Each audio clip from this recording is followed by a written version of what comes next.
This is TheGTruth, and boy, I got some stuff to go over today. I got the Astros and Nationals, Game 7, the pitching decision to put in Will Harris instead of Garrett Cole, and not putting Garrett Cole in at all. I got my top of the line, like I usually do every single week now, and I got the Warriors, what their plan is, what their plan should be going forward with Curry being out with the broken left hand. But before I can get to that, I don't really have any music that I've been listening to. I've been kind of just listening to my playlist, my compilation of my own music, and some of the things that I've mentioned on this podcast before.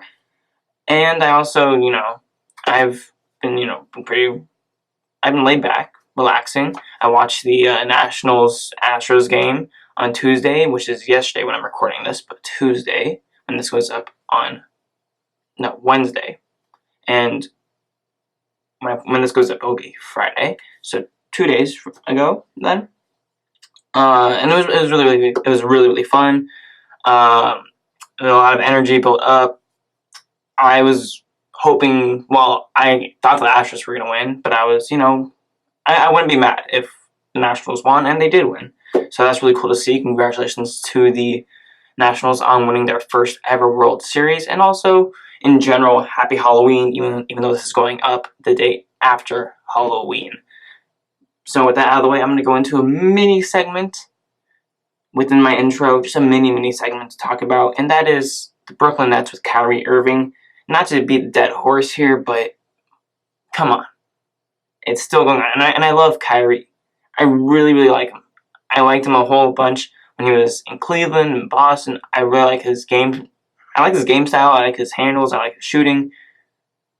But we always get this drama with him. We always get this internal stress inside the organization. And we saw that with the Celtics.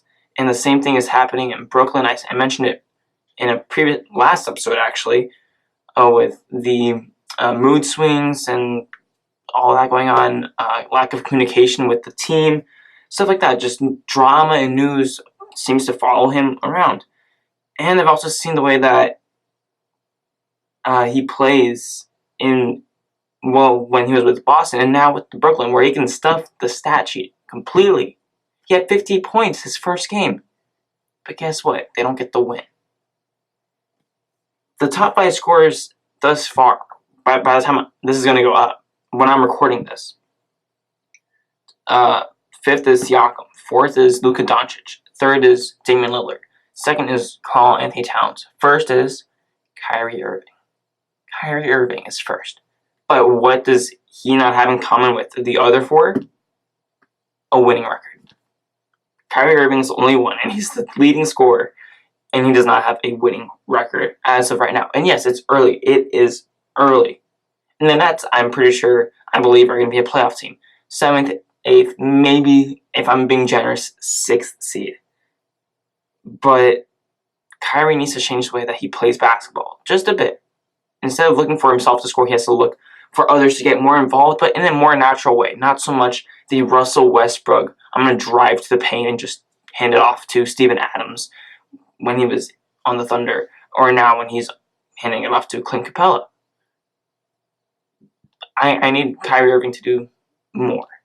Just more. Get people more involved. Pass the ball around. Don't go iso ball. It's going to hurt the team.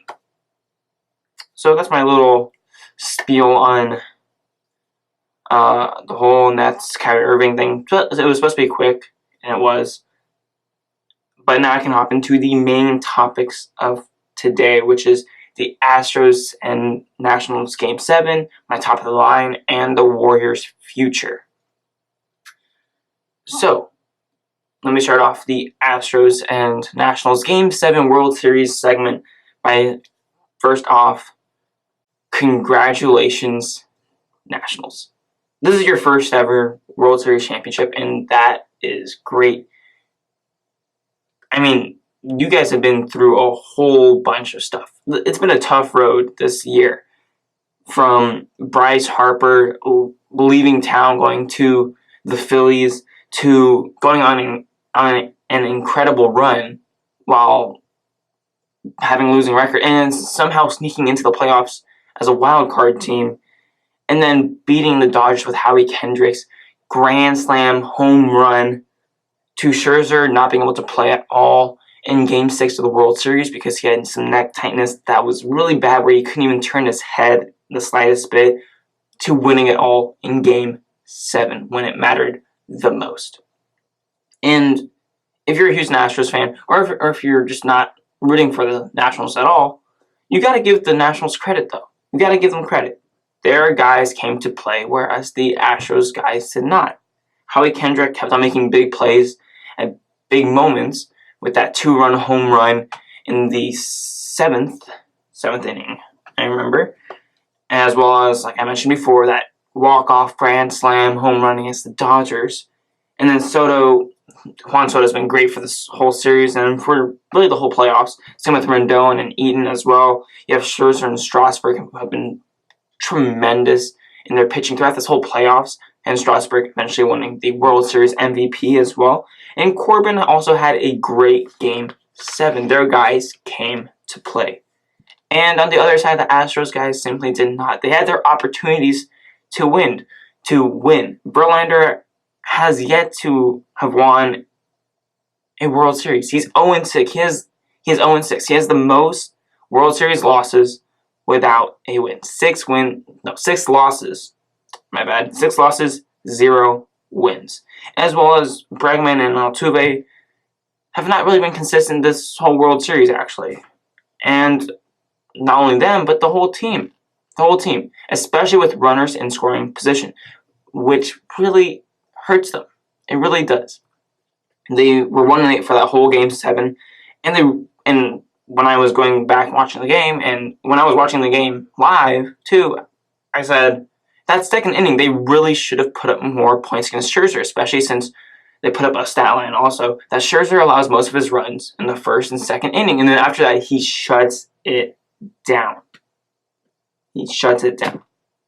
So they really should have had more runs in the second inning with 2 guys on base, first and second, and 0 outs.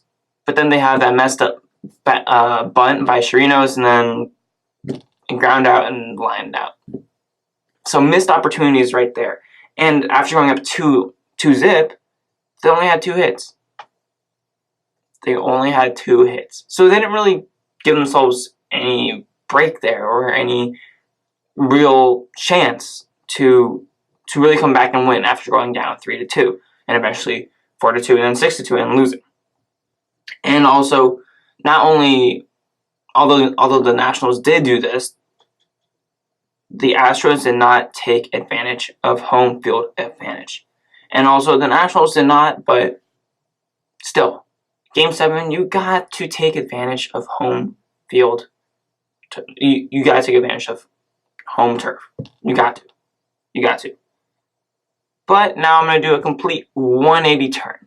I was dogging on the Astros right there, and they didn't take advantage of their opportunities, and that is true. Their batters did not show up after going up 2-0 in the 5th inning.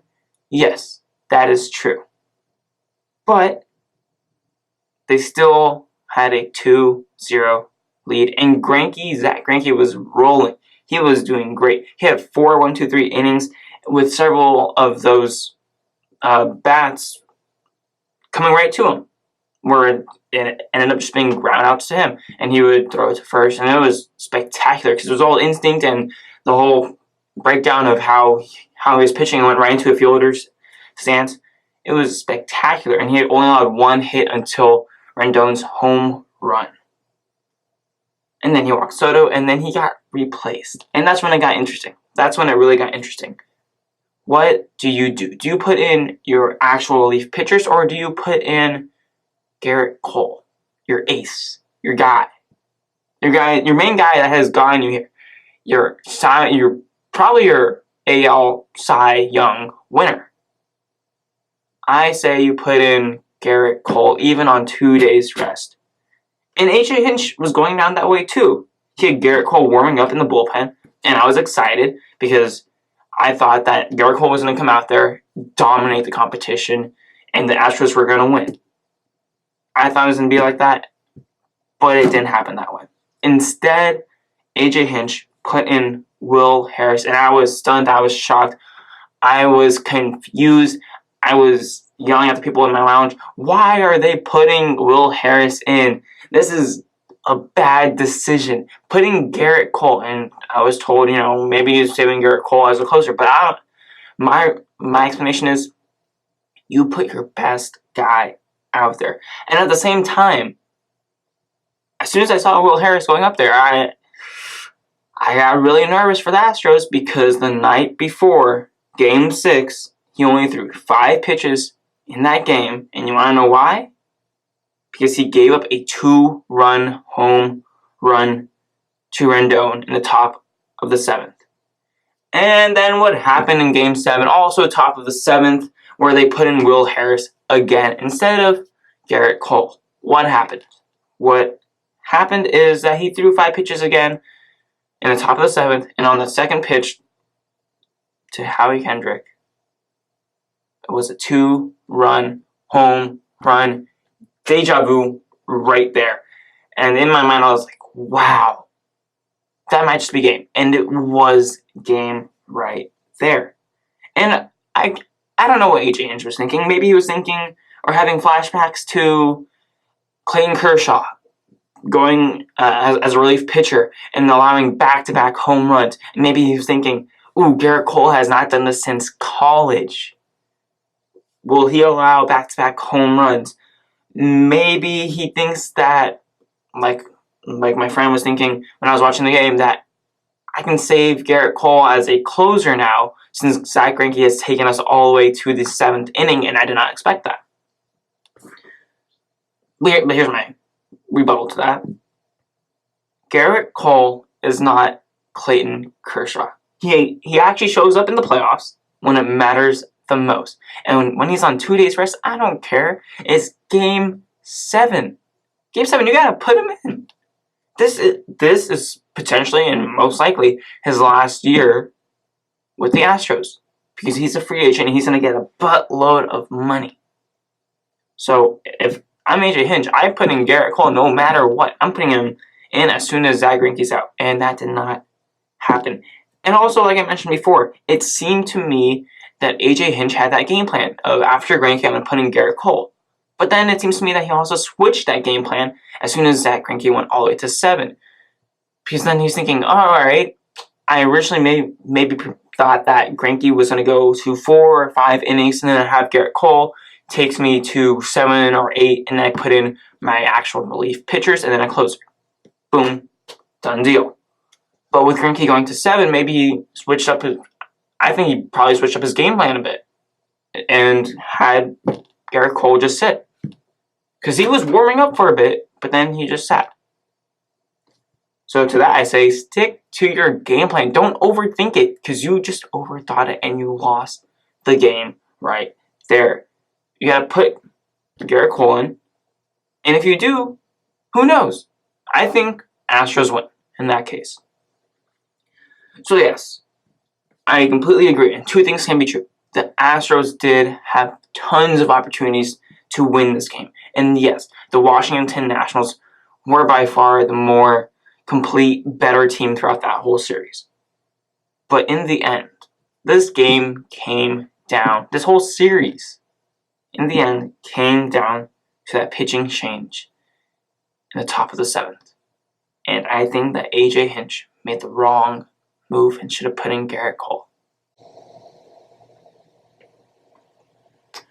Alright, with that being said, I'm going to take a little break, and as soon as I get back from that break, we are going to be going over the top of the line picks that I have with this upcoming week 9 in the NFL, as well as where do the Warriors go from here with Curry having that broken left hand. And we are back, and I am going to go on to my top of the line spread predictions for week 9 in the NFL. Last week, I was 2-3, but overall, I am 9-6 when it comes to my spread predictions for top of the line. If you ask me, that's pretty good, but it could obviously be a lot better, which is why I'm going to go for 4-1 this weekend. So, to start it off, I'm going to, once again, do an Eagles game right here. Bears at Eagles. The spread is at 4.5. I'm going to take the Eagles on this. And again, with the Eagles, well, I've been on fire with them, first of all. And also with the Eagles, their defense has gone healthier and has been getting healthier. And I said the exact same thing when they played against the Bills last week. Again, their defense, although it's not fully at strength or fully all together, they're not facing a great offense led by Mitchell Trubisky. They're not. So there's only so much greatness that they have, or they only have to be so great to stop the Bears' offense. And again, the key here is just the Eagles' offense maintaining the ball, doing what it needs to do, scoring, and not turning the ball over. It's really, really simple. It's the exact same formula as they played with against the Bills.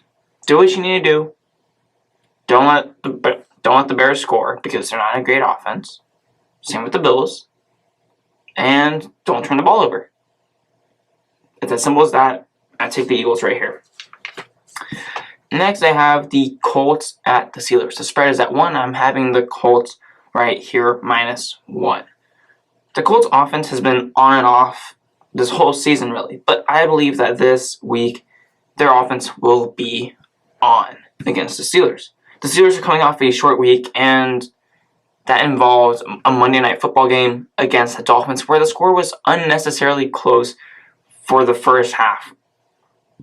It looked pretty bad for the Steelers, and there were memes floating around the whole internet about, oh, the Steelers are really going to lose to the Dolphins. And then the Dolphins remembered, oh, wait, we're tanking. And then they snapped back to their old ways of not winning. And Mason Rudolph has had his moments throughout this whole season, but come on. This Colts defense is something else. It's really, really good, and it's going to dominate the Steelers team. I'm taking the Colts at a 1-point spread, -1. And then this 1-point spread seems like just too low for me. I expect it to go up by the time this video is published. Next, I have the Lions at the Raiders. Now, the Raiders are actually favored here via the spread by 2 points here. Now, that's interesting. That is very interesting. And I can see why. Although the Lions have averaged over their past 5 games 28 points per game, which means that they're very, very capable of scoring. But that's not the issue here. The issue with the Lions is their defense. The Raiders have scored 24 points in each, exactly 24 each in each of their past 4 games. And against this Lions defense, it could very well be much more. But to me, it was going to look like a shootout between Matt Stafford and Derek Carr. And so this game comes down to the quarterback and who the kicker is, really. To me, it's pretty simple. I take the Lions here +2. Stafford has 34 game-winning drives. Derek Carr has half of that at 17. And I'm going to take Matt Prater, over Daniel Carlson. I just will. So I have the Lions here +2. The fourth game that I have is the Browns at the Broncos. Now, this is pretty easy. I'm taking the Browns here. The spread's at 4. I'm taking the Browns -4. The Broncos are going to be playing with the backup quarterback. And unless he's Gardner Minshew, who just not really dominates the league, but you get what I'm saying, who does a really, really good job at being quarterback.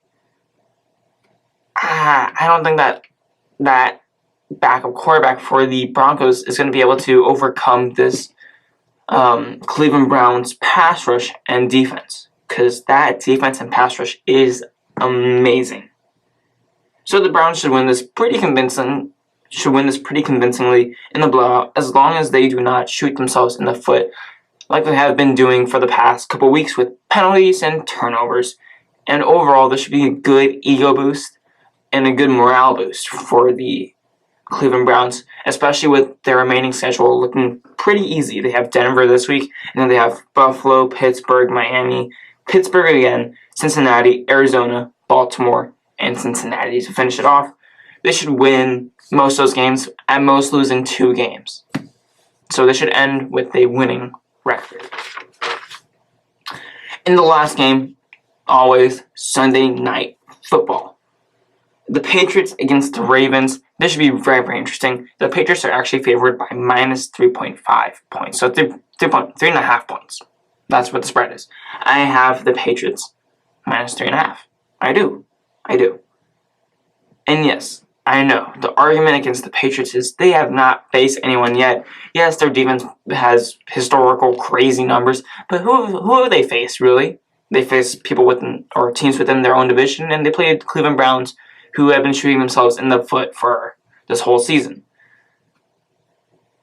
And you can also say that the Patriots have not faced an offense just like the Ravens, who do an exceptional job of running the ball with Mark Ingram as well as Lamar Jackson. And Lamar Jackson at times does a great job of being a really nice dual threat quarterback, airing it out. However, I can also flip that around on the Ravens and say that the Ravens have not seen defense like the Patriots. And the last time that the Ravens have played a legitimate defense, or a decent defense at that, was against the Cleveland Browns, where they got blown out. So I'm sticking with the Patriots. I trust Bill Belichick and Tom Brady, who is 14-10 on Sunday Night Football, to walk out of Baltimore with a win by more than 3.5 points. I just do.